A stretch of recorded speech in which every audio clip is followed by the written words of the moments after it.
We're sure you can see right through us. I'm Kevon Bordelon. The crew is in the TSPL, and Implicit Bias Radio is back on the air. So that means that it's time for everyone to grab a glass, pop a top, partake of the spirit, not just the spirit part of the triune God, but the spirit of distillation that is our weekly whiskey. You know, it's been said that a drunk man's words are sometimes a sober man's thoughts. And while we don't intend to resurrect the chair of intoxication on this week's show, we do intend to give you our unfiltered self. After all, on this show, we've never shied away from giving you our full opinions. The Catholic, Christian, conservative, sometimes Cajun man-esque opinions. But, and this is a big ol' Sir Mix-a-Lot but, we hope that's why you at least find us entertaining. Whether we're fun to laugh with or fun to laugh at, easy to agree with or easy to disagree with, at least we're as authentic as we can be and can be expected to be. Now, what do I mean by that? Here's what I mean, and maybe this is the best way to explain it. My daughter once was asked if she ever caught all the episodes of the show. My wife, my son, they get asked the same questions. Caleb's family, same thing. Renee, Burley, Grant, Willie, Kathleen, Danny, Chris Castro, Brian Harmon, Lee Ritter, Paul, the list just goes on and on. We all get asked the same thing. And you know what our families all say? They say, no, they don't listen. And it's not that they don't care for us. Well, we hope they do. But the real reason they don't listen, it's because they have to live with us every single day. They have to deal with us, listen to us, ride with us, try to reason with us, try to get us to listen to them. In other words, our families don't listen to this show because they get this show every day. Yeah, you heard that right. And my family will tell you that this show is basically the conversations that everybody on the crew all has around the dinner tables with their families almost every night. While children are growing up, Saturday night steak night, yep. Solving the problems of the world at breakfast on Saturday, solving the problems of the world at brunch on Sunday. And of course, we're solving the problems of the world in our implicit bias, right? There's no other way. That's just the way it should be. Why?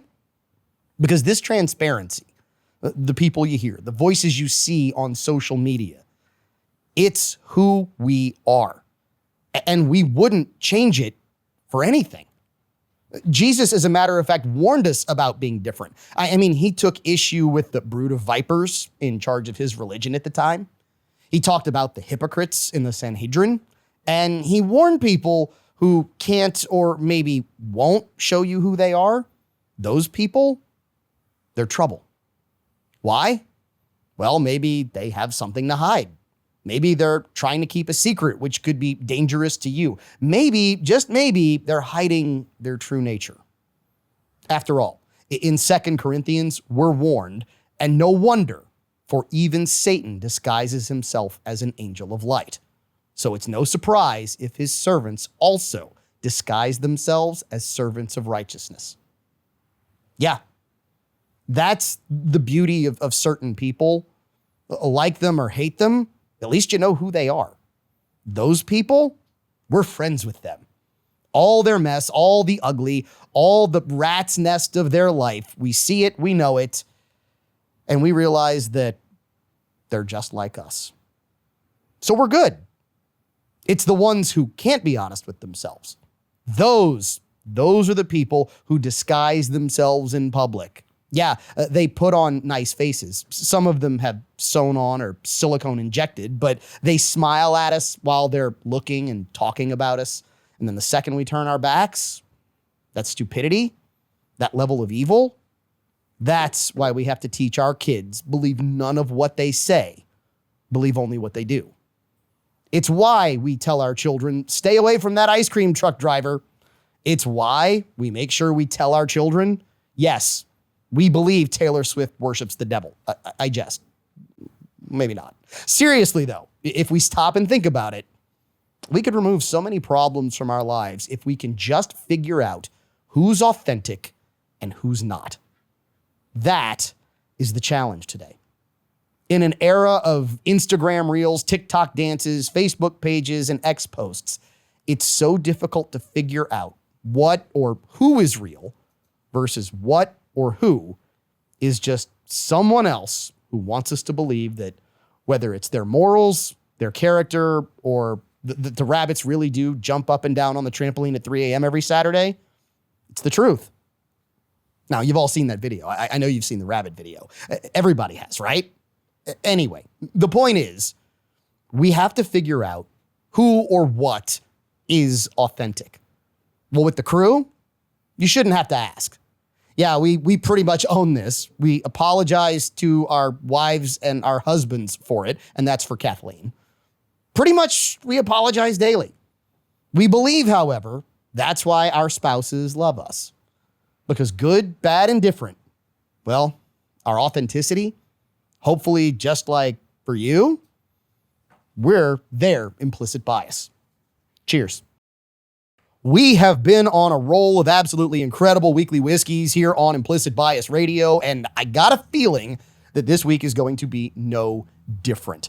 Remember, if you're gonna buy your spirits, go buy them at members of the Implicit Bias Liquor Collective. If you're in Opelousas, go to Benny's Grocery. If you're in Carencro, go to Champagne's in Carencro. If you're in the Lafayette, Youngsville, Milton, Scott, Maurice area, go to Nunu's. That's where we've got our weekly whiskey for you from this week. And this is the only place you can find it is at Nunu's. Before we get to the weekly whiskey, let me introduce you to the crew. He is savoring that weekly whiskey, closing his eyes like he's enjoying just a fine steak from Mr. Lester's, or who knows what else he could be enjoying. He is the Rustic Renegade, Caleb Morris. I'm taking it all in. Taking it all in? Yeah, that's the best way to taste it, is just to, like, I associate it with experience. So I try to experience the liquid. Look, I'm just glad you're here. I thought you were going to be here about 10 minutes earlier because I heard your shirt about 10 minutes before you got here. But I like the shirt. I like the Hawaiian, actual Hawaiian shirt this time. It matches my mood today. I'm not going there. I'm not going there. It's that week. Yeah, it's that week. It's that week. Yeah. It can be that week. Yeah. It happens. Yeah, it happens. At the bar, we've got multiple special guests this week. We're going to start with Chris Castro, the consigliere here on the show. Chris, it is a pleasure to have you back with us. And I am reveling in a fact. Have we officially turned you into a whiskey drinker now? I mean, you got to grab that microphone. You're going to have to eat it. But have we officially turned you into a whiskey drinker now? You have absolutely done so. I mean, I have turned bourbon into something that is part of my weekly existence, let's say. I was a vodka drinker straight up, and that was really it. And, I've come to really appreciate the brown, as my college friends would have said long time ago. Brown water is a staple here on the show. And what I'm going to say is this.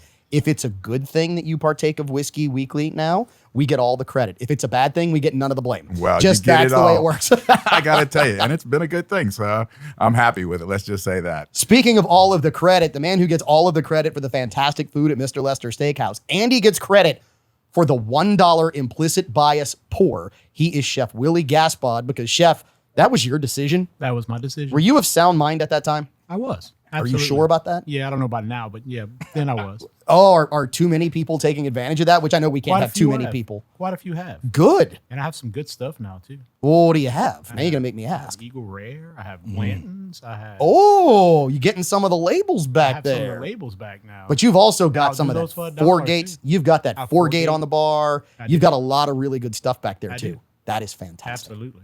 Outstanding. We're going to introduce him because we haven't introduced him for the last couple of shows, but he's still here. People ask, is Walker still around? Yes, Walker is here. I know you can't see him. You can probably only see the crew who's here in the TSPL. Walker, apparently you were under the weather last week? Yeah, I was, but back now, feel better than ever. Back now, better than ever? Yeah, I would say so. All like 12 years of your life? Yep, all 12 years of my life. All 12 years. The implicit bias pledge, which we don't know if we're ever going to initiate him. Maybe when he starts partaking again, because he is shying away from weekly whiskey, but that's up to him, his personal decision. But when he jumps back in, maybe he'll get initiated at that point. So let's talk weekly whiskey. One of the things we love about the Implicit Bias Liquor Collective is that we get to feature bottles that you can only get at the stores where we get them from. You got to go there to get them. This, you don't see often. You don't see a barrel pick assigned to a store from Four Roses that is a single barrel strength, 11-year age statement. 11-year age statement. So remember when we play What Would You Pay, we're going to talk about the typical rule for how you price things out, right? We'll talk about that. But first, I want to talk about the liquid that's inside the bottle. Let's go to the bar. Chris, I want to start with you because it seemed like you were pretty deep into that glass through the monologue. You were almost ready for your second one. Well, I have to say I really enjoyed it. It's light colored. It's a little hot. I think you said the proof is what, about 100? 106.6. 106.6. 53.3% alcohol by volume. So a little hot. I like, quite honestly, if I'm going to be drinking, I like to have it hot. So a little thin, though, I find. I don't find it to be as thick or as the viscosity of it, not too deep. Flavor-wise, appropriate for a good, strong bourbon. Get some vanilla, a little brown sugar, kind of some hints there. But smooth after the first couple of sips of the heat. And I'm with you on that first sip. Had a little bit of aggression to it. Right. I actually took the neck pour out of this bottle, so we didn't have a chance to open it up. And I get a feeling that we're going to do a little bit of water and whiskey in this, and it's really going to make this pop because that little just drop or two of water, I got a thought that it's really just going to bring all those flavors out. But yes, that first sip, maybe a little bit necky, but after that, man, talk about settle in. Talk about just go, oh, wow. Right.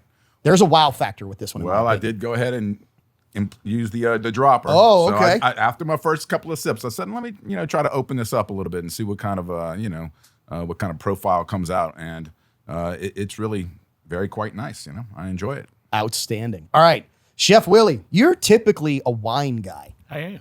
but the reality is, I partaking. know you like to drink whiskey, especially now because when we come to Mr. Lester's, you always sit around and have a whiskey with us before we get some wine. So, what are your thoughts on this? They're heavy in the beginning. Okay. Very, very hot. I smell, the nose is caramel to me, caramel apple. Taste-wise, I get plum and cinnamon. Plum and cinnamon. Okay.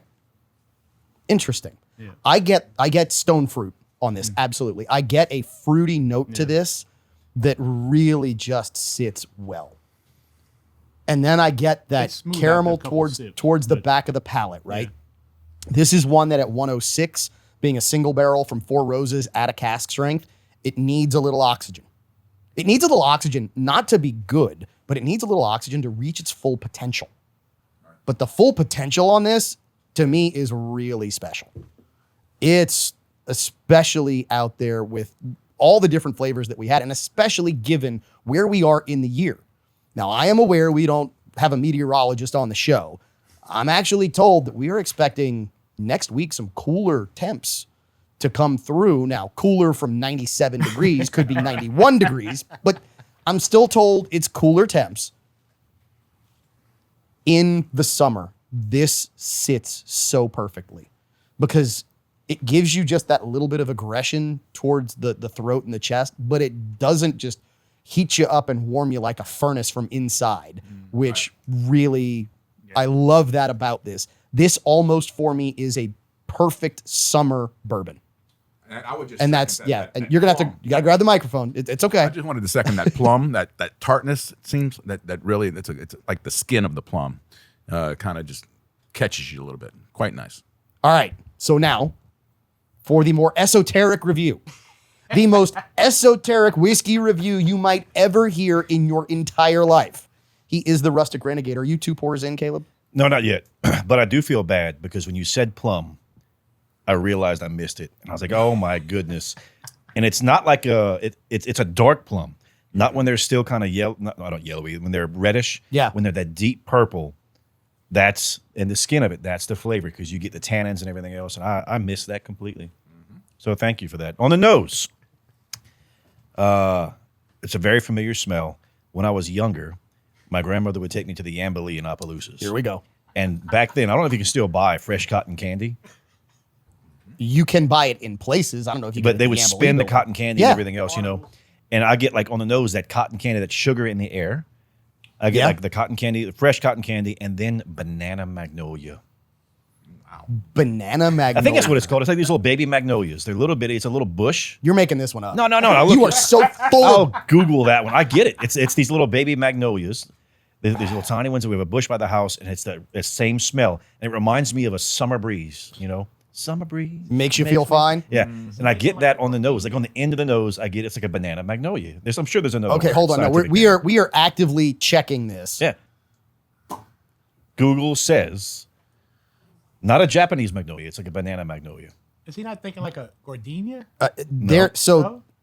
okay, nothing comes up for Oh. banana magnolia. Man, I'm what gonna fire comes this up? thing. What comes up is magnolia figo, I don't know what that is.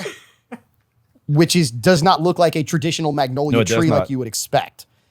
Now, here's the thing. If I show him the picture and say, is this what you described? Well, absolutely. All right, Caleb, No, I'm give me looking a for it. description of what the flower on this. The flowers are small. Like in full bloom, it's about the size of a quarter. In full bloom, real small. It is a white colored flower. Opens up like a magnolia, but does not look like a magnolia. That would be wrong. The color on these, the color on these is almost purple. Nope, that's not it at all. Look, banana magnolia. I Googled it. Oh, that is that. But I've never seen a purple. No, here's a white one right next to it. Next photo is white. Okay, so none of the white photos came up. To be fair, none of the white photos came up. Damn Google. Yeah. Who calls it a banana? Who calls it a banana figo? That's a stupid No, name. magnolia figo. The magnolia figo. That's probably the actual Yeah. scientific term Yeah, for it's a it. stupid name. Never thought we'd have a botany lesson on implicit Yeah. bias radio So- as we are sampling whiskey, but there you go. I get that on the end of the nose. Then on the palate, I like candy corn at Halloween. But you ever like my wife goes out and buys. You're that guy. Yeah. You're the one. Yeah. So she goes out and she buys candy corn for me every Halloween because I'm the only person that likes it. So I end up with like 70 pounds of candy corn. And then, the next year, Easter time, I'm like, ooh, a piece of candy. And I find that candy corn that's been like the bag's there, it's been sitting and it's kind of the sugar's broken down. I get Gotten old powdery. I get Yeah. old candy corn on the taste, on the palate. I get old candy corn followed by caramel, baking spice, and then it finishes with a hint of licorice. So here's the fun part. The mash bill is 69% corn. That would tell you right there. So if you're getting that sweet corn Yep. on the palate, And it's pleasant. Yes, it is. And now It's- that you say it, God, I hate to admit when he's right. I really hate to admit when he's right. But yes, I don't get candy corn. I do get almost a sweet corn flavor. So Candy corn. if you've ever had Sweet corn, it's and called I know candy corn. I know you've had this. If you've ever had corn pudding, Yeah. that's almost the corn flavor that I get. I legit thought you were going to say the Halloween little jack-o'-lanterns. And I'm like, that's candy corn, just not shaped like corn. Yeah, no, that's not what I was going to say. Don't eat those because those are disgusting. Yeah, they're not a fan. delicious. Not a fan. I absolutely, though, do get that corn flavor off of like a corn pudding, or you get that sweet little corn fritter. where Candy it's been corn. cooked. No, no, no, and no. Dear Lord. Okay. So we need to actually dive into this one, rate this one on the Morse Whiskey Rating Code.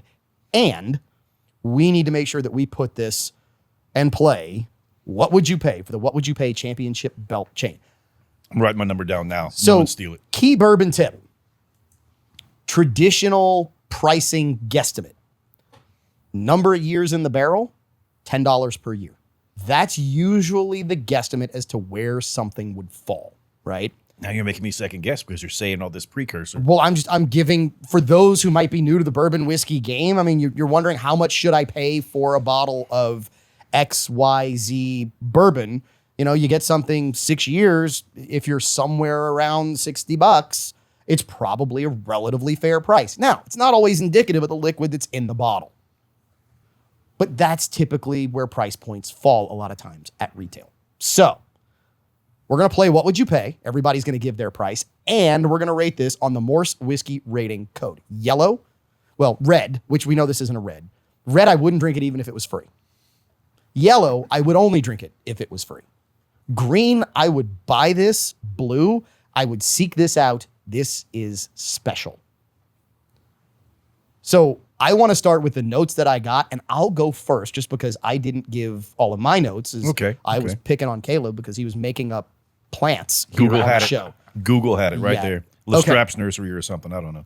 Not a sponsor yet. Not a sponsor yet. So I absolutely get that sweet corn flavor. I get a light honey caramel flavor to it, specifically like a light brown, almost chicken tree honey. This is where I get to play Caleb for a minute.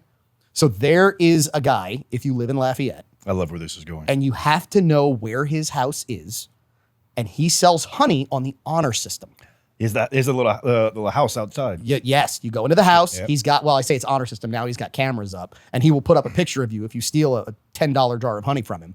But he's got a big vat of honey. You walk in, you fill your own, you drop your money or your check in the box, and you're good to go. But you got to kind of be invited. I'm told it's chicken tree honey. I'm told that his hives are all around Acadiana, the Lafayette, Louisiana area. This reminds me so much of that honey because that honey is deeper and darker than most. And while this is not necessarily that deep, full flavor, it's lighter towards the honey side. So it kind of meets that honey right in the middle on the flavor profile that I get. I get that sweet corn. I get a nice finish on it. It's not overly long. It's just long enough that it makes me go, I want another sip. So for me, this one, we've been on a streak lately. This is a blue for me. I've got to give this one a blue. It's just that special. It's that unique. And yeah, I need to have this on my bar. So you're going to have to go quickly because obviously it's not going to last very long. It's only available at New News. Let's go to the bar. Chris, we'll start with you. Where do you rate this on the Morse Whiskey rating code? And what would you pay? I rate it as a green, and I would pay, or what would I pay, or what do I think it costs? What would you pay? I'm going to say 85. 85. All right, Chef Willie. Green, Green. Okay.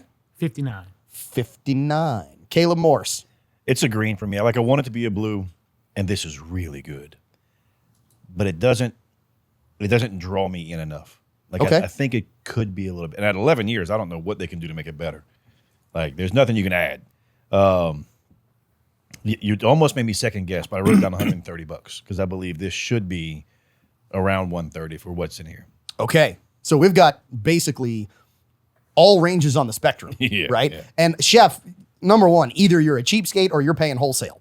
That's what you're going after because you know what these things run wholesale. What's that? That's what I would pay for it. Yeah, because you're buying it for the restaurant. I get it, right? And then he sells it for $1 a shot.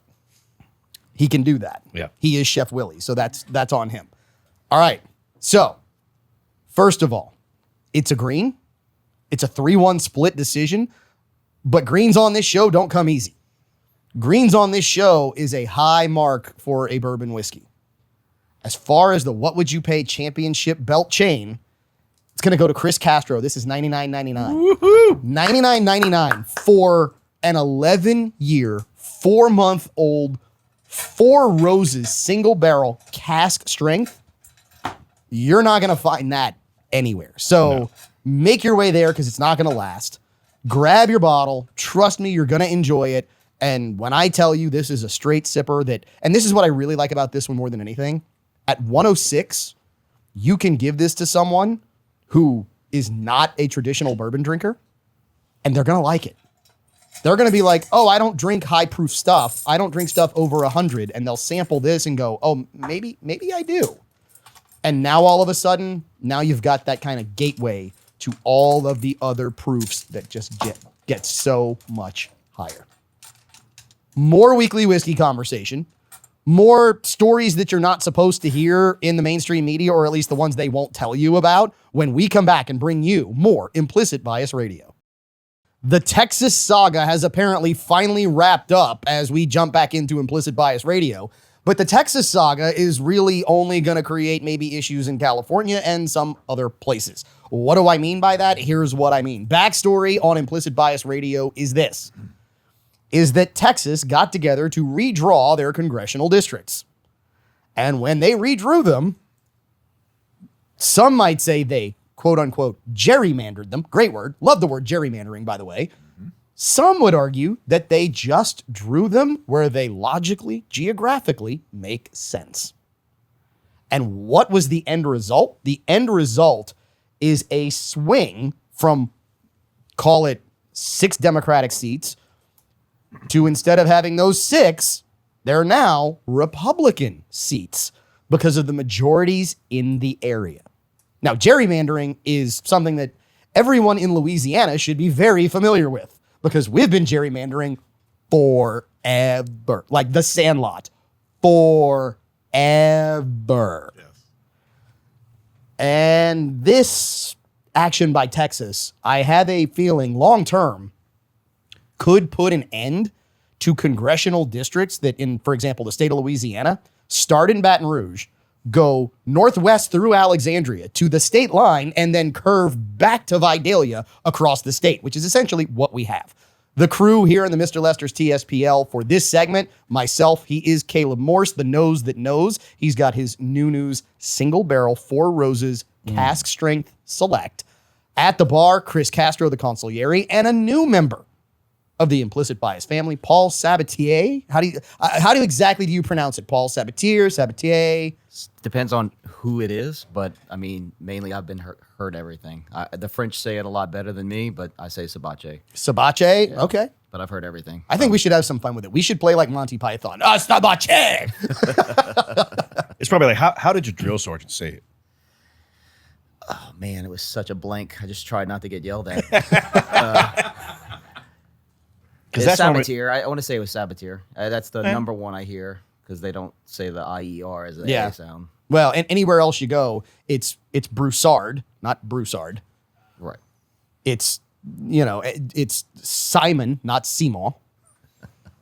I actually heard a news reporter call someone Mr. Melancon, not Melanson. Oh, that's awesome. Yeah, that was bad. Yeah. So Paul is with us. Chris Castro is with us. I'm curious, first of all, I'm going to go to the bar. Your thoughts on what Texas was doing and then what California responded with, which was, well, that's fine. We're going to go ahead and gerrymander ours and we're going to create more Democratic seats. Well, I looked at the Twitter article that you sent, or at least the little blurb that you sent over, and it really talked about the percentage of, I guess, Republicans in the particular states. And other than Hawaii, everything was in the far northeast. Correct. Which you'd have to probably expect is going to be Democratic just to go with. It's going to be blue, I think, to crank out. The interesting part of that, so let me go ahead and give what this looks like, and so people can get a little bit of an understanding. So when you think about gerrymandering, the common, I don't want to say misconception, but the common thought process is everybody needs to be represented, right, in some way, shape, or form. Right. And for example, in Louisiana, if you really drew them geographically, you might have maybe one district that would end up being, to have enough people and for all of them, for everybody to be represented, you might have one district that might have majority Democrat. I would think that's probably true. One, they're maybe 5? 2. Yeah. Right. So one, exactly. maybe I'd say 2. Maybe 2. One, maybe 2. But we have 3-2. some of these districts that meander through the middle of the state and they look like a Z in order to get certain segments of certain populations. In other words, the thought process when drawing the congressional maps was this. We want to make sure that everybody's represented and that people who look alike and think alike have that same representation. Think about this, though. In Massachusetts, 36% of the population is Republican. There are 0, I repeat, 0 congressional districts that have a majority Republican where they could be represented. Let's go to New Hampshire, 48% Republican. 0 seats in New Hampshire. Let's go to Delaware, 42% Republican. 0. Hawaii, 38, 0. You start thinking about, well, these have already essentially been gerrymandered in order to keep people, I don't want to say disenfranchised, but that's essentially what it is. Right. Well, upon getting the message from you, I gotta go look and see. Go look at it. And I'm learning because I don't have a whole lot of experience in gerrymandering myself, unless I'm gonna go look and see what it's all really about, and come to learn that really there's a difference between political gerrymandering and let's say race-based gerrymandering. Yep. And so political gerrymandering is not something that the United States Supreme Court deals with. That is something that is going to be legislatively addressed by the states themselves. Yep. And so if you have, I just kind of drawing the conclusion that if you have a democratically, predominant populace, one race, yeah. but I'm talking about on the political side. Oh, okay, yes. Totally on the political side. If that's the case, if you have a predominant Democratic In the state. or blue state, let's say, and the blue state's going to elect people that are going to be legislatively representing them as a blue side, then they're going to set it up such that it's a blue situation. And that, to your point, the Supreme Court's not going to mess with. And the Supreme Court, going back to I think 2019 in the matter of Roshan, I forget what the other party was, but indicated that, look, we don't deal with political gerrymandering issues, so to speak. We will address, race-based, and that is what is going on here in Louisiana right now. Is that they're trying to create a second congressional district that is more representative of race than it is of politics.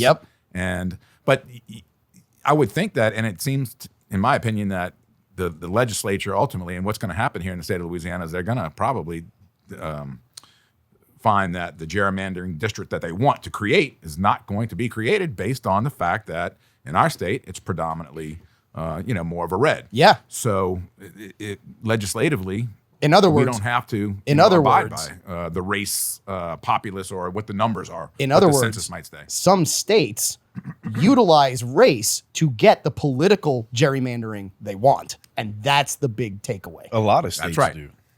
And and the best description of gerrymandering that I ever heard was, instead of the voting populace electing an official, it's an elected official deciding the voting populace that votes for them, right? And when we go through this and look at it, what caught me off guard was Illinois, 44% Republican, has 17% of the seats that are Republican. Everything else is Democrat. And do I think that the way we have it in Louisiana makes sense? No. Do I think that the people in the system have been rigging the system? Yes. Absolutely.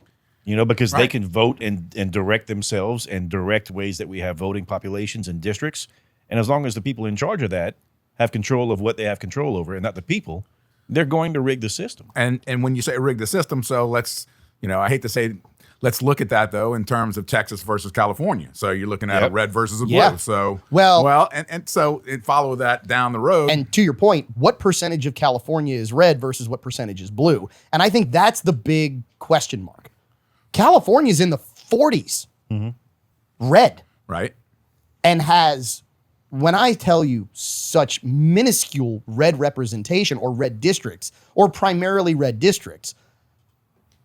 I'd be really curious to see what the Supreme Court does with this, and if the Supreme Court doesn't take a look at this and put an end and say, geographically, it's got to be a certain radius, it's got to work a certain way, and set a standard moving forward. Right. But so just as you talk about, or as we're talking about here, is that it's who the elected officials are in the state legislative body that's going to govern what the result is. So in the state of Texas, it's predominantly red. Yeah. And, there are obviously some minorities out there who, not to say are going to feel like they're being disenfranchised.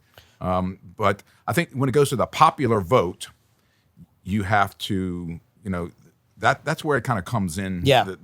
The differentials come in. And that's what the people, like you're saying, who are quote unquote, let's say, I hate to say rigging the system, but everybody's working vying the for system. some power. Yeah. We can call it working the system. Working the system, rigging the system, whatever you might want to put to it, but it's a power play. Absolutely. And it's a power play that on both sides. And so what's going on here, just in my opinion, is that the higher power, the highest power in the state in our country, is having an influence on the legislative bodies of the states. And so what you're having here is a fight between the governor of California and the governor of Texas. Exactly. In as it relates to which is interesting. And we're going to go to Paul on this for his thoughts. It's interesting because the governor of Texas today made a comment before we recorded that said there will be lawsuits if California tries to follow through. Because the only way California can achieve what they're trying to achieve means they have to go the race-based route. He said, in Texas, this will stand up. We'll take it to the Supreme Court. We have no issues. In California, it's going to the Supreme Court, and it's going to get sent back to him. Paul, your thoughts? So every time I hear about gerrymandering, I think about the late Sheila Jackson Lee's district, where it looked like it was just, it was crazy. Yes. It's just a nuts way of doing things. And I agree with you guys 100% of it should be some kind of standard. It shouldn't be able to, well, I'm going to take this neighborhood and not this one. It's like kind of like a city saying, well, we'll have this property, but we don't want this part right here. We want to annex your house, but your neighbor's house we're not annexing because we don't feel like it. Yeah. Because it doesn't benefit us. So, and you think about it, I mean, it implements a lot of different things. I know we're not really talking about this, but the 17th Amendment, it really took away the state's rights. And that's where a state like California, all the ones that you said where 48% of them or have this, that's where they get their vote back. Yeah. And I know we're not talking about that part, but Well, we will. Like that's the goal. Is we want states to have rights. right. You know, we want everyone's voice to be equal, and when we look at how it's set up, and if you think it's not based off race, it's based off race, it's based off gender, it's based off everything, and these are metrics that shouldn't count toward population 100%. because that's where the votes are based off of. It's the population of this area. And you get these little spurts and spurs and these ticks. Like, well, there's 20 more people here, but there's 5 less here. I don't want those 5 because those 5 don't agree with me. But through disagreement is growth. Correct. And somebody ring the bell because Caleb, I think, hit it on the nose as we wrap up this segment, which is this. The mere manipulation of any congressional district to say we want this person in it, we don't want that person, is by definition discrimination. It is discrimination to say, I want this population, but not that population. I don't want that population, but I do want this one. Based upon what they look like, how they think, right? I mean, what their orientation is. And that's the big problem. And it doesn't matter where it happens. It's just that they're using some sort of implicit bias to do it. We'll be back right after this.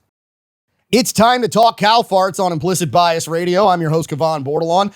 Final segment of hour 1, which, by the way, if you missed any part of this, I guess, absolutely scattershot conversation we're having, we've gone from being authentic to talking weekly whiskey to talking gerrymandering and now cow farts in hour 1. If you missed any of it, go find us on our socials, anywhere you get your podcast. We're on YouTube as well.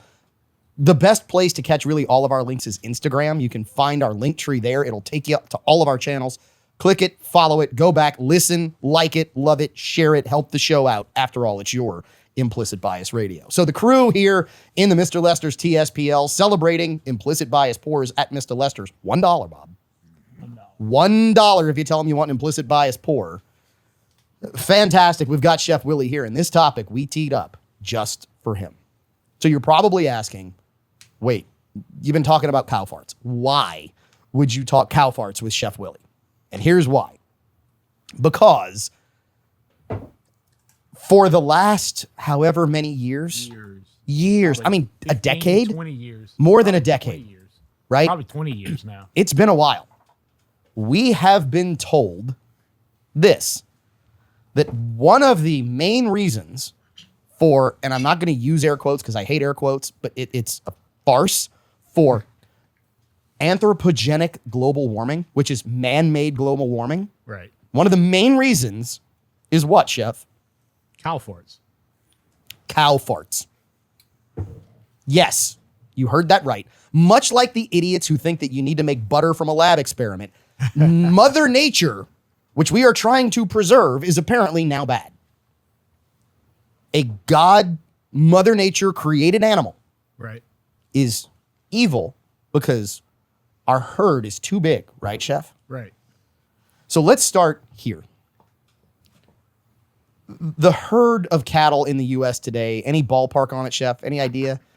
I'm actually Googling that right now. I'm not sure. It's in the millions. It is. It's in the millions. The number really doesn't matter. And here's why.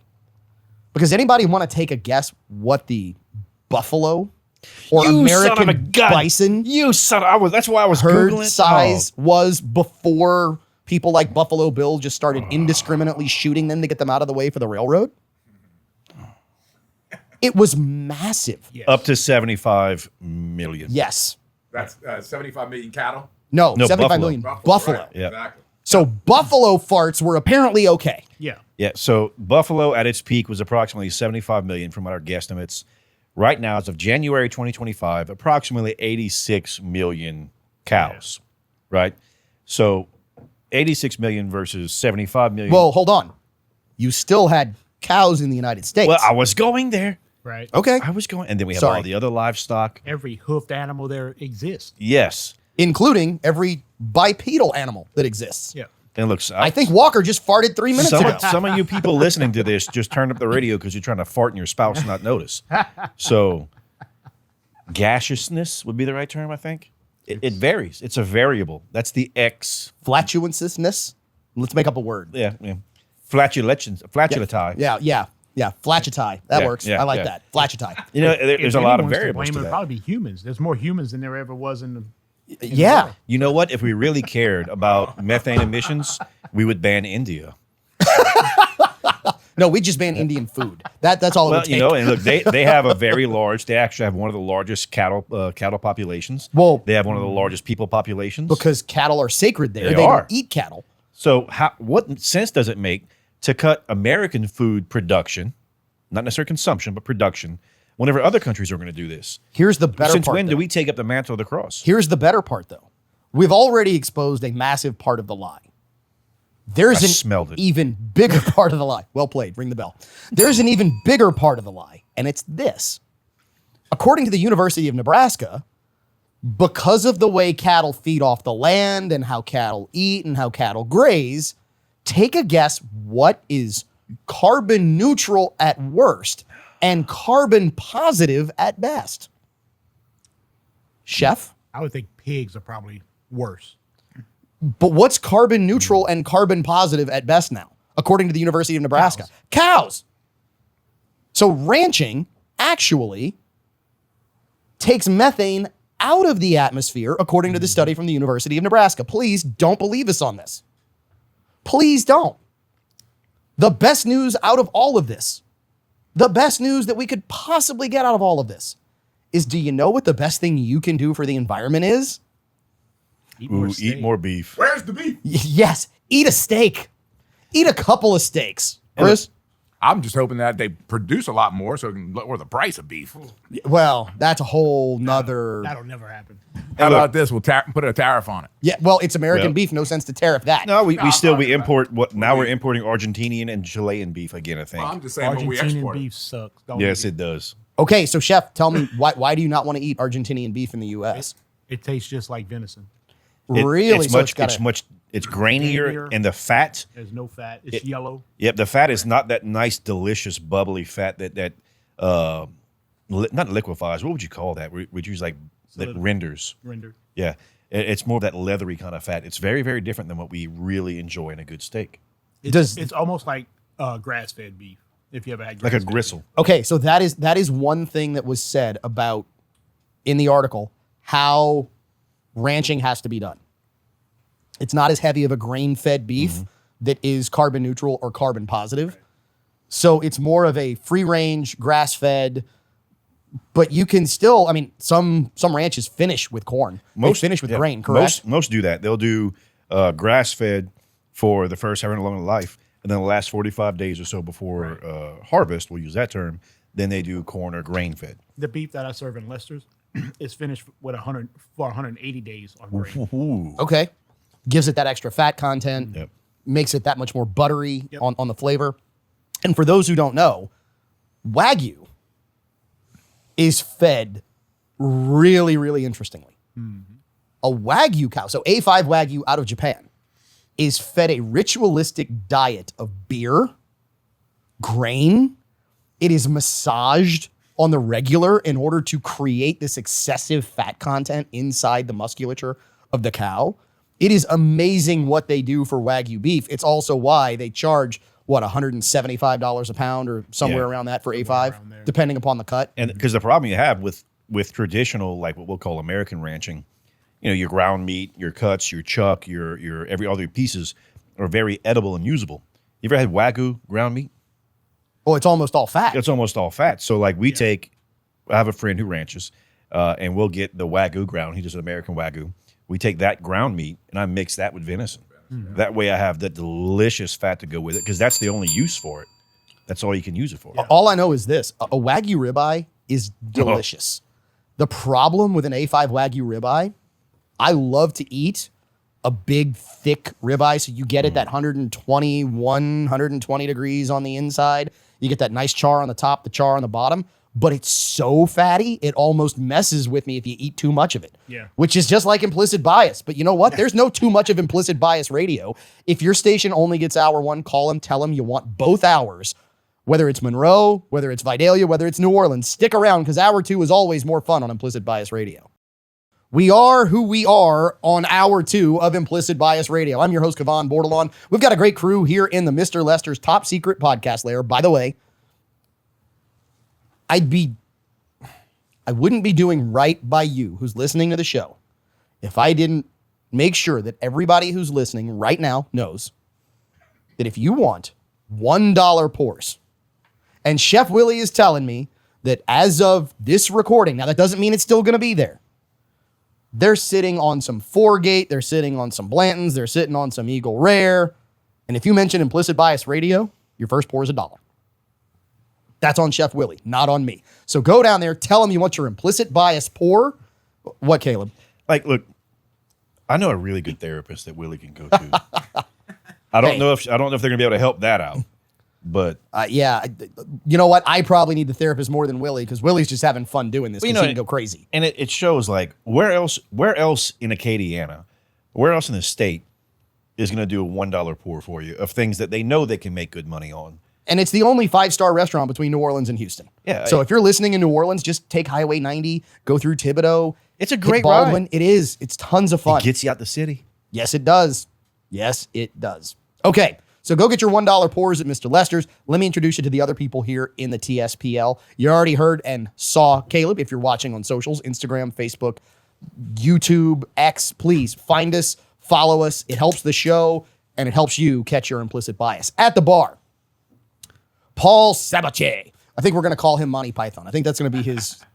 Gotta get the That's going to be your nickname. horse clap. Yes. Or every time we call you, you have to say, I fart in your general direction. How does that work? I prefer the I have not yet begun to fight. Okay, that works. Well, but that's not the French guys. Oh, what did he say? That's the Black Knight. That's the Black Knight. Yeah.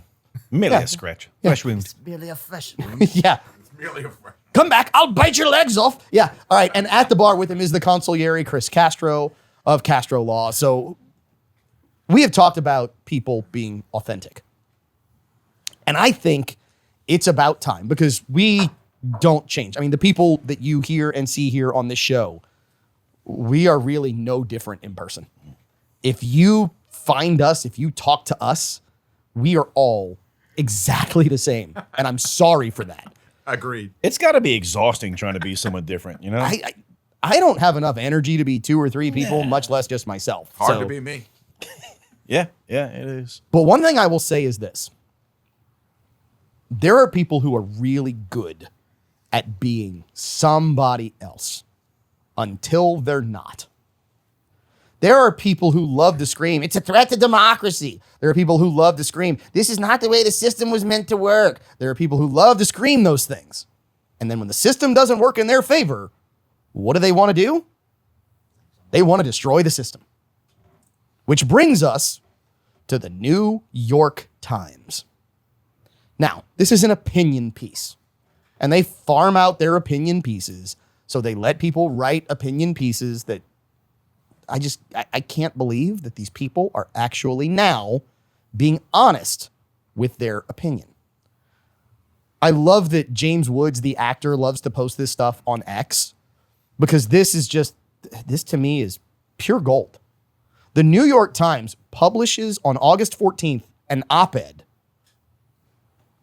Abolish the Senate, end the Electoral College, pack the court. And the subheader is this: why the left can't win without a new constitution.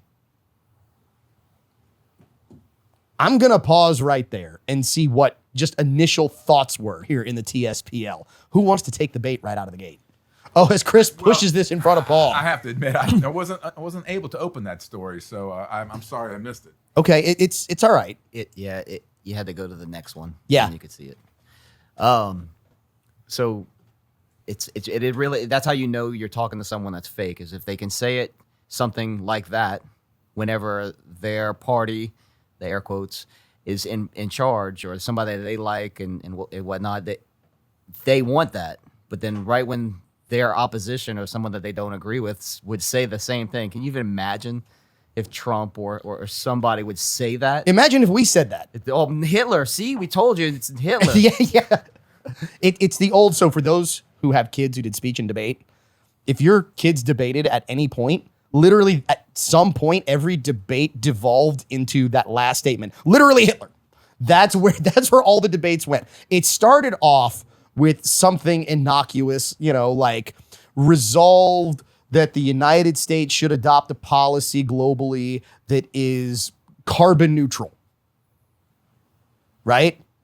And at the end of the debate, literally someone on some side is going, "You literally Hitler." That's literally where it goes. But that's where these people have gone, and that's where this opinion essentially went, which was, it's okay as long as we win. Right. But we're not winning, and the only way we see for us to win is to become what we said we don't want. Well, Caleb? they try to change the game, right? So in it, they talk about a constitutional revolution. Look, if you want to have a constitutional revolution, we can go back.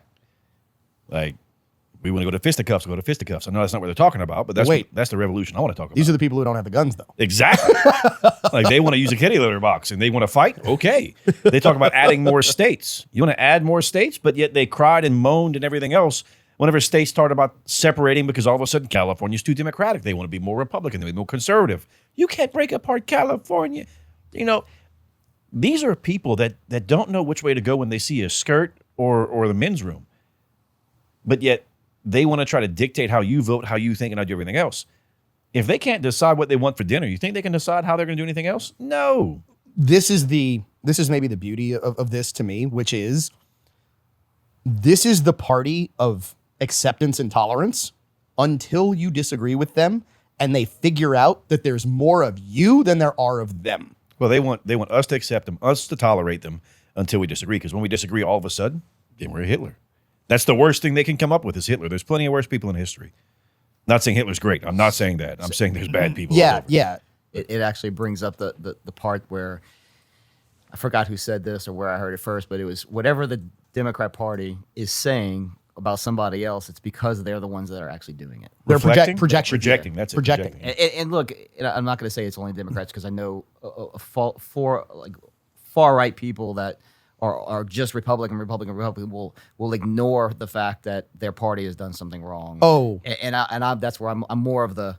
I'm like, look, I think we should arrest everybody that's bad. Agreed. Like, Set it on fire. like yes. 100%. so look, and this to me is a beautiful part of the conversation. This brings us to the Russiagate hoax, where we are with Adam Schiff. I was having this conversation on the phone with somebody today from a distillery this morning. The conversation for us is not R versus D. The conversation is R versus W. It's right versus wrong, not Republican versus Democrat. We said, and if you don't believe me, please go check. We said multiple times on this show, Donald Trump is in court. If he committed a crime, he should go to jail. We've said it. The man is perhaps the most investigated person in the history of the United States and maybe the most prosecuted person in the history of the United States. And if he did something that was punishable by jail time or anything before appeals are met and all that, investigate it. We said it and we meant it. But here's the other side of that. That means that if you investigate him, you have to investigate every single other one who did it. Whether their name is Hillary Clinton. By the way, I'm not suicidal. I'm incredibly happy with my life. I love my wife and kids, and I don't plan on doing anything harmful to myself. Whether their last name is Adam Schiff, whether it's Barack Obama, whether it's Brennan, whether it's Clapper. So this whole Schiff thing about being investigated for having multiple primary residences, and I just did air quotes. Please cut off my fingers. You got to investigate it. And if you were all for the investigation and the prosecution of Donald Trump over essentially the same charge, guess what? You're either a hypocrite or you say investigate Schiff, and if he did it, lock him up. Well, see, what I beg for is equality. Yes. Equal playing field. What they beg for is fair. There's no such thing as fair. Is it fair that Chef Willie can cook the way he can cook and I can't? No. Did he put the work in and I didn't? Yes. Is it fair that I'm 6 foot tall and Kavan's 5'3"? No. No, that's not fair. But I can wear boots and be close to 6 feet tall. But what I want is equality. I want voting equality. I want rights equality. I want people to be transparent and truth seekers and truth sayers. But people who beg for fair don't understand that fair does not exist. Equality is what can exist. I think that that the fair aspect, and this is where humanity comes in. Okay. Which is that fair is what I think is right and wrong, and so it then becomes the ability to put people into positions where, when I want to have an investigation done, these are the people I want to have investigated. There is no independent body who does just an objective evaluation, and therefore that's kind of, so when the prior president's in place or the president before that and blah blah blah blah blah, you go down the line. But I put an attorney in place, attorney general, who is going to do this, or not this. You got to admit that they all have something of an agenda behind what they're doing. I love where you're going here, because the reality is this: no one is unbiased. And The implicit bias. Correct. As much as we would love to say we're completely unbiased, we are not, and we own it. But that's the thing. You've got some people who will say, yeah, I own the fact that I'm biased. I am biased to Catholic, conservative. You can export Louisiana. Don't try and import to Louisiana, right? Because people love us when we go other places. You come here and try and do like we do, you're not us. That's just the way Cajuns view each other, right? I love that. But we own that. There are people who try to say and lie and say, oh no, I'm being unbiased here. This is factual that he did this. Great. Now that your guy's doing it, now that your candidate's doing it, let's see how that works. Oh, no, it's not the same thing. Stop. And that runs in both directions. It does. And I don't disagree. And that's kind of where we're at. So it's a pendulum swing. In this instance, the Democratic entity, whatever it may be, is off the rails. I think they're dealing with a whole heck of a lot more than the fact that they just got absolutely demolished in the 2020 elections. And that's because they're off the rails. Well, I'm sorry, 2024 elections. Yeah, well, they'd gone off the rails. Yeah, exactly. And now it's getting worse, because we were talking about gerrymandering in hour one. Mm-hmm. Here's where this really comes into play.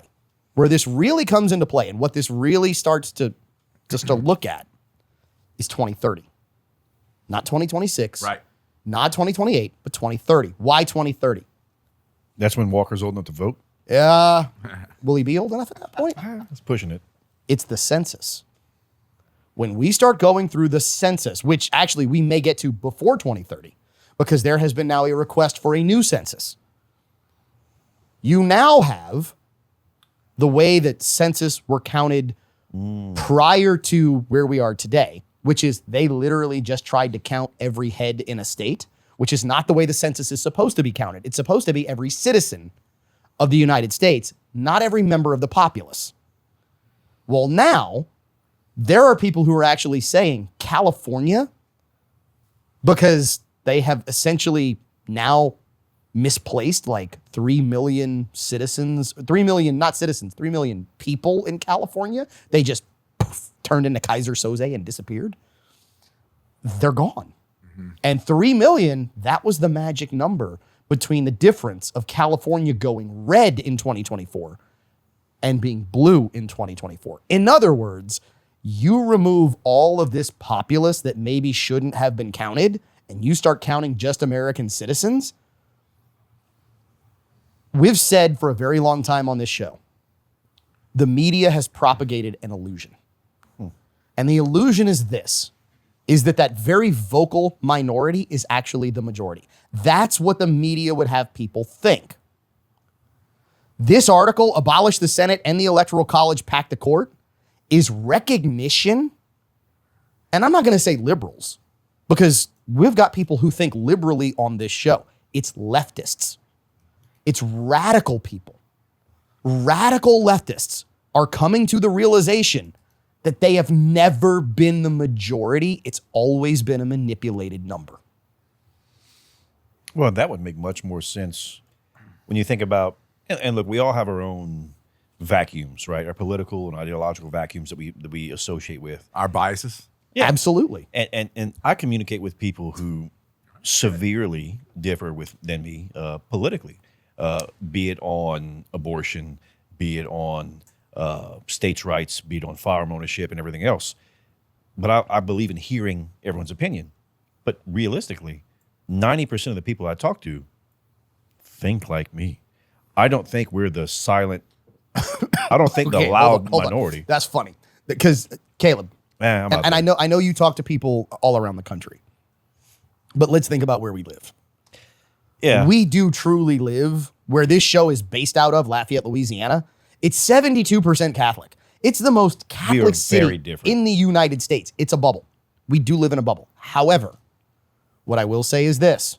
In my travels to states that are highly blue, talking to people on a consistent basis from all around the country, it never ceases to amaze me how the majority of the group are always trying to be considerate of the one crazy person in the room. Well, no one wants to upset like crazy Uncle Charlie. Yeah. You know, when I talk to my friends in New York, they think a lot like we do, but they don't want to mess with this person. You know, they're running for mayor, and we talk about guys in California. Well, they want to hunt. They want freedom of voting. They want freedom to move. They want less taxes. They want lower fuel. They want lower consumption. But they don't upset Uncle Charlie. We just don't want to hear him grumble, and we appease people.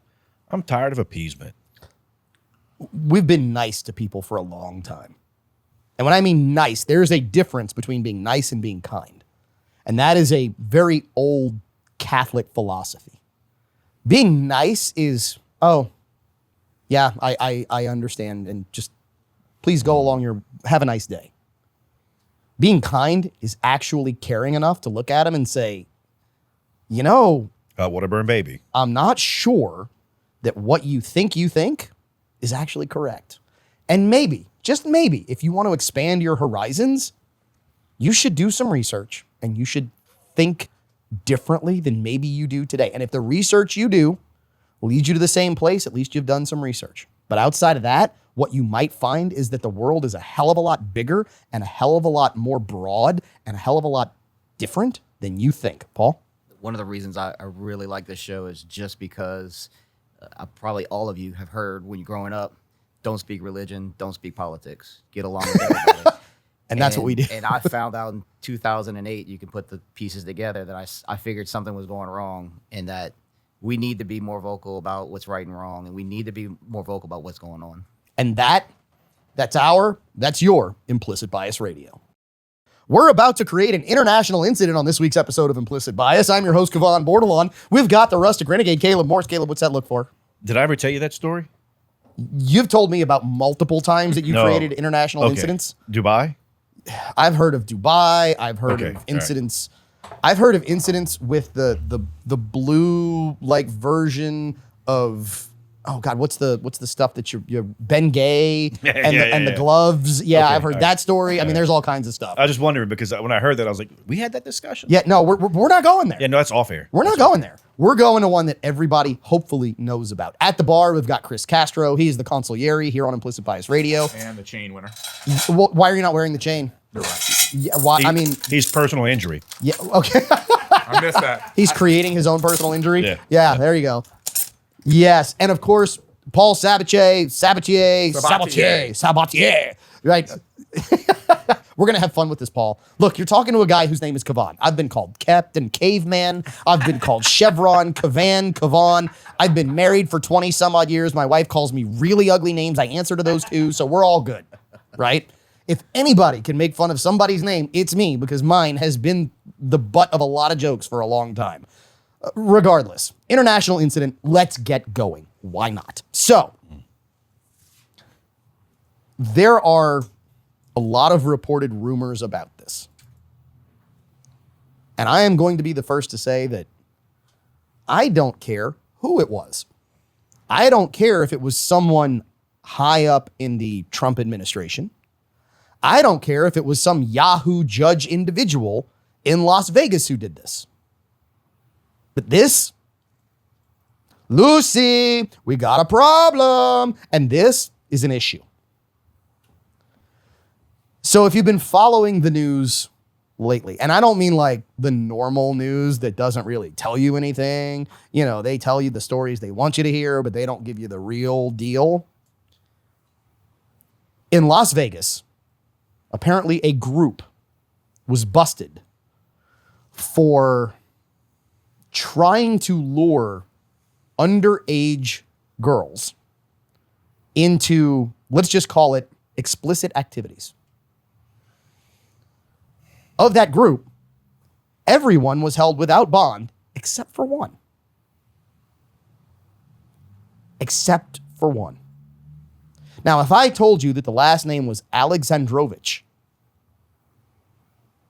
where would you normally think that the last name Alexandrovich would come from? What part of the world would you think? Well, it sounds like you're Putin that somewhere it shouldn't be. Well played. Ring the bell. Yeah. That's nice pun. Yeah, I mean, Zelensky. so you're thinking Eastern European, Yep, Slovakian, right? You're thinking Russian. Turns out that Tom Alexandrovich is not. Turns out that Tom Alexandrovich works under Benjamin Netanyahu and was essentially allowed to basically opt out of jail after being arrested in Vegas for this, Like I said, I want equality. and then allowed to go back to Israel, even though he has a court date in a couple of weeks.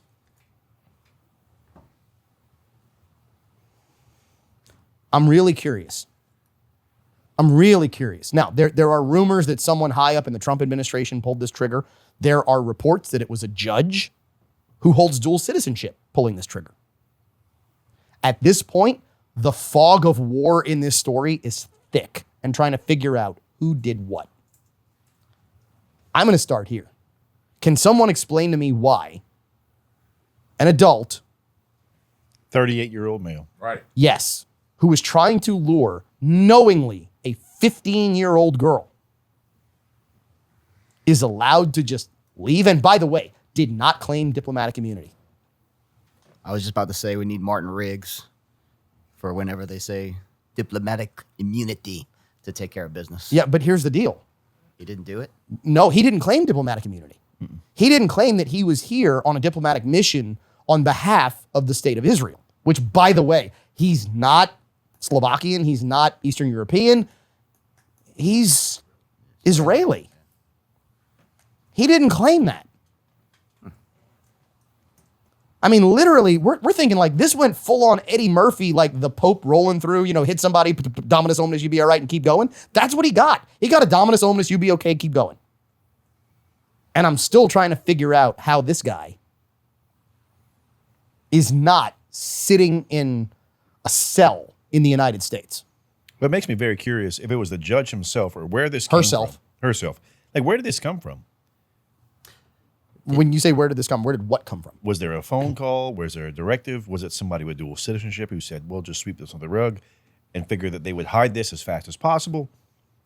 I want to know what the initiating factor was in this expeditious turn of events. I want to say that the judge was Israeli as well. Well, that's kind of the point, right? Here's the even crazier part. Take a guess what other projects this guy apparently worked on. It's like on the Star Wars type stuff. So not Star Wars, but you're close. But security, national security for them, and like. So he worked well. So he's for a high up guy. for Israel, yes, right. he is cybersecurity high up. Reports to Benjamin Netanyahu allegedly. In the United States, he's a consultant for Grok, which is the AI arm of what used to be Twitter. And if you remember, Grok got shut down because it started giving really honest answers about a certain country. Which, I mean... Well, I know that Grok got shut down because of, I don't know, some materials that... Yes. The answers it was giving Yes. seemed to be very slanted.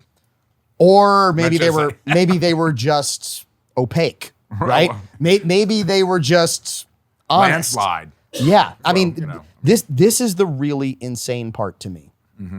And this to me is where all this really lands. And it's this. Those out there who were told, oh, you're a conspiracy theorist, those who are looked down upon because they think and ask questions. A story like this comes out. What other explanation is there? So Caleb, you asked, where did the phone call come from? What other explanation is there? There is one other explanation. There's about 100 possible explanations. There's one that isn't a conspiracy theory. Do you know what it is? I'm curious. Lone rogue actor. The judge, for some reason, liked this guy and just let him go, and it's only on the judge. Yeah, but do you think that do you think that's a valid option? Do you think that the judge just said, no one will question this? Okay. We talk about probability versus possibility on this show. Is it possible? It's possible. It's absolutely possible. People make individual decisions all the time. I have worked for big companies that tell people this is the decision you are to make and this is what you are to do. And every single day, people in their own little fiefdom make their own decision against what the company said. Happens all the time. But what's probable here? What's more probable that one person made a crazy decision to say, you know, we've got multiple people here. We're going to hold all these people except for this guy. We're going to let this guy go. The probability here is that there's more than one person involved in this. No, I agree. But I think it's able to happen because judges aren't kept accountable. They can let gang members go, whatever, violent offenders, and if they go out and do another violent crime, well, they just back in, and then they just get let back right out. So, I mean, if she just lets this one guy, can there be an investigation? And into that, like, well, why this one person? Well, that's why we have a show, because if we don't have a show, this investigation never goes anywhere. I mean, and we're not the only ones investigating this. Please don't think that we believe we're so important that we are going to take the 1 minute finger from Walker and stick it back in his ear and just keep going here. But the reality is there's multiple people investigating. But if we don't have this conversation, yeah, it just happens and nothing ever comes of it. Yeah, it's critical. It's going to be interesting to see if this guy ever shows back up in the United States or sets foot back in, the state. If it'll be when. Yeah. He'll be back. When? You think so? Are you kidding he'll me? be I back. think this guy never shows up. Now, No, to he'll be be fair, he was Netanyahu's cyber chief. The head of AI development for Yes. Israel. Right. I mean, that carries a lot of weight, and I can't see him ever coming back here Oh, no, I'm with you. or subject to any kind of prosecution. I'm with you. I don't think he comes back. I think he stays away. I think he never shows up for his court date, but that's just our implicit bias. Stick around for more in hour 2. The penultimate segment, Walker. Yep. Second to last segment of this week's episode of Implicit Bias Radio. I'm Kevon Bordelon. Great crew here in the Mr. Lester's TSPL. We're just having too much fun. By the way, for the uninitiated, that is the top secret podcast lair located somewhere in downtown Lafayette. The nose that knows, Caleb Morris, the rustic renegade, is here with us. We got Chef Willie. He is the man who makes it all happen at Mr. Lester Steakhouse, Louisiana's only 5-star restaurant between New Orleans and Houston. And the consigliere, Chris Castro of Castro Law, sitting at the bar. By the way, if you actually want to see what we look like, so it's funny, I had somebody text me from just outside of Chicago, Illinois, and they asked, hey, when does the audio drop versus when does the video drop on YouTube? So I kind of walked him through it.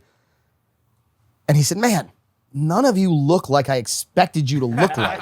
He said, I know you and I know what you look like, but everybody else looks different. I'm like, well, that's the way radio works. I mean, you have to have a voice for radio and a face for radio to go with it. So we fit that pretty much as well. Well, I do at least, maybe not anybody else. Okay.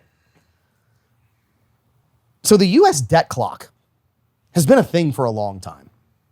Anybody familiar with the original U.S. debt clock, where it was, where it started, what happened, how it kind of became famous? Anybody know?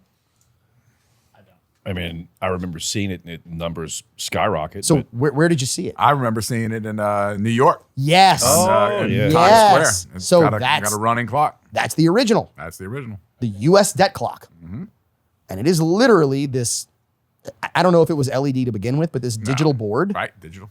that would just count Just running. by the second and just keep rolling and rolling and rolling and show how much debt the U.S. as an entity owed. Accumulating per second. Does anybody know who we owe that debt to? Specifically, because we owe it. Well, the Fed, We owe it to the bank. which isn't the Fed isn't a federal government agency. It's a private bank that Ring we can go down a rabbit hole. the bell. Well, we're going down a rabbit hole. This is where we start. The central bank. Stupid Jekyll Island. So the Federal Reserve Bank got its start, Jekyll Island, 1910, 1912, 1913. 1910, November 1916. 1910. I thought it was 1916. Yep, Okay. November 1910. Regardless, there were a lot of people who didn't want it. There were a lot of people who did. So what did the people who did do? What did the people who did They do? were bankers. Yeah, they were bankers. They met in secret. They put their cash together. And they figured out that they needed to call it the Federal Reserve Bank to make it sound like an official entity of the U.S. government, when in fact, it's a private entity. Kind of like the Better Business Bureau. Oh, sorry. Yes. Yes. So the Federal Reserve Bank is who we owe that to.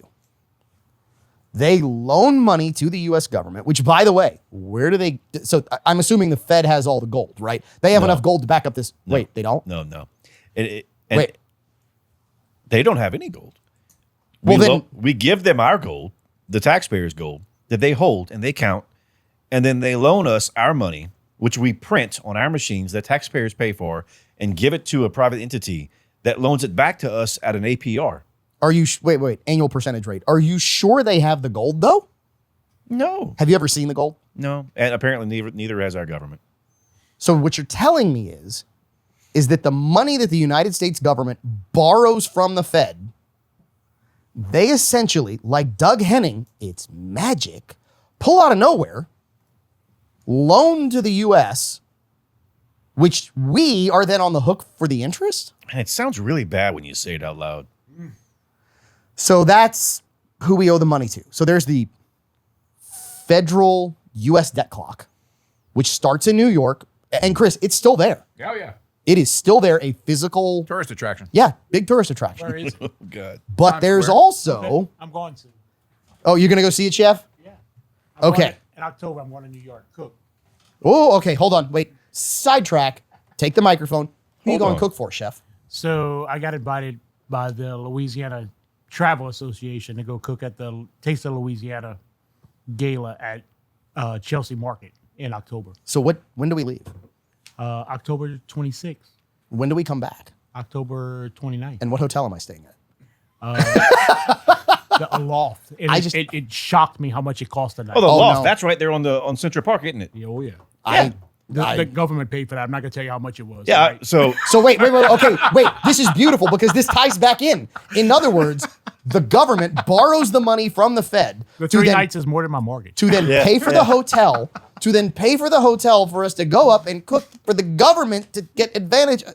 It's a big circle, people, and it's not a good circle. There's a term circle. Yeah, we're not going there. But this is a financial circle. And it's that's also a what it movie is. called The Jerk, I think. Yes, Steve Martin. Steve Martin. Okay. Yeah. So there is also a U.S. debt clock on the internet. But the U.S. debt clock on the internet has some really interesting stuff on it. I actually used AI to look into this and say, is the U.S. debt clock on the internet, is it a real thing? And AI came back and said, yes, the U.S. debt clock on the internet is a real factual thing. Now, here's the crazy part. The U.S. debt clock on the internet goes way beyond the conversation we're having here. USDebtClock.org, please don't believe us on this, but it walks you through the premise of money from nothing and how we are on the hook for what the government borrows that is essentially created by a private entity when they have no assets to back it up. It walks you through the entire process. And this is the crazy part. It walks you through that the Fed is going to die. Yes. Sorry, that was a huge relief. Well, okay, so let's Walker, don't look so distressed. let's start here. The Fed dying is not going to be an enjoyable process. It's going to suck for everyone for a period of time. But That's it's better. if- It's better than having $10,000 equals 50 cents. That's the crazy part of this, which is AI says this is true. I'd love to say I know. I don't. But we've all got opinions on it. And if you go look, there are hidden areas, like you can click on it and it will walk you through the creation of the Fed and how the Fed came to be. It will actually walk you through what it claims are actual US assets per citizen. And it claims that the United States is holding on to over $500,000 in assets per citizen. Yeah. Think about that. Think about the ramifications of that, Chris. Because if the U.S. is sitting upon $500,000 per citizen, whose money is that? Your money. Well, you need the microphone because nobody can hear But you. it's your own money. I mean, it's yours. Which is You're entitled to receive it. you're supposed to, right? Right. That's the really crazy part. The really crazy part is the usdebtclock.org, which usdebtclock.org, please don't believe me, go look this up. There's an app. There's an app. Yeah. Really interesting. In the last week, Google claims that it had a glitch. And when you Googled the United States Federal Reserve in Washington, D.C., it showed up as permanently closed. Permanently closed. Now, remember, this is the building that allegedly was undergoing a multi-billion-dollar renovation a few months ago. Was it that, or was it the governor's portion was permanently closed? It was the U.S. Hold on, I will tell you. So, Board of Governors, the Federal Reserve System, permanently closed, but the picture is the same building. That is the building. Which makes you wonder what's really the truth here. Because the reality is, it's not like we know. It's not like we'll ever know. What we can do is try and put the pieces of the mosaic on the wall, step back, and hope that we see the whole thing. But we have seen the conspiracy theorists be right enough in the last 5 years that this makes me look at it and go, what's going on here? Is the Fed really going to still be the Fed? I mean, we've got arguments over there should be rate cuts. We've got arguments over whether Jerome Powell should be chairman of the Fed. We've got members of the board being replaced with people who are pro-crypto, which is a whole nother discussion. Any other thoughts before we have to succumb to the 1 minute finger from Walker? Well, I think that what the Fed is, or was originally designed to be, was an independent entity, and what, as far as I appreciate from just a general small bit of research that I did, was what's going on here is it's trying to, or it's wanting to become, or not wanting to become, but it wants to remain independent, quote unquote independent, air quotes. Yeah, as if everybody's got their bias, which means it's obviously never going to be independent. But the political powers that be don't like the policies that are that are being implemented by what that quote unquote independent body is, and so therefore, that being the case, it is I want to change that policy, or I want to I want to direct it, almost as if it's like the Supreme Court. Well, here's what I believe. And this is our implicit bias, and we're going to wrap up this segment because I know we're tight. Right. What I believe is this, is that our money should be our money. It should belong to the people of the United States, not some private entity held by potentially people outside this country, some private bank. Get them out. Cut them out. Cut their hearts out while they're still alive. Show them their beating heart and explain to them that debt slavery is not a thing in the United States. That's our implicit bias. And I mean that in pure hyperbole, so don't go there. But at the end of the day, a private entity should not get to control the monetary supply of 368-ish million people in order to manipulate it for their own gain. Final segment of implicit bias. Fun topic when we come back. Final segment of this week's episode of Implicit Bias Radio. Yeah, Caleb, we cut you off. It happens. It happens every now and then. Not with whiskey, but in words. No, the conversation that happens between segments just sometimes gets unruly, which is why we have bonus content. And we're working on bonus content. I'm actually working on some things with the podcast. I may move where we're hosted because Apple and Spotify, Paul, thanks to you, I figured out, don't always host everything you want them to host. So in essence, we may actually need to be hosted in multiple places, which is a pain, but needs to happen kind of all at the same time. So we'll see how that works out. But yeah, so if you want bonus content, catch us afterwards. You can subscribe. Go to buzzsprout.com. You'll see support the show. It'll take you to an external link. You can go there. You can download it there. Just you won't get it on Apple. You can subscribe there, but it's going to take you to the external link. Fun story. I get mine on Spotify. You get yours on Spotify. And your bonus content comes in there, correct? Yep. Okay, so here's where I love these stories because they're so much fun, because sometimes we love conspiracy theories, but I just look at it and go, man, you serious, Clark? And this one was a new one to me until I started really digging into it. And the conspiracy theory is this. Is Garth Brooks a serial killer?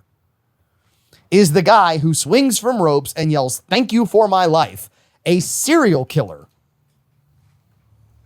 Here's why.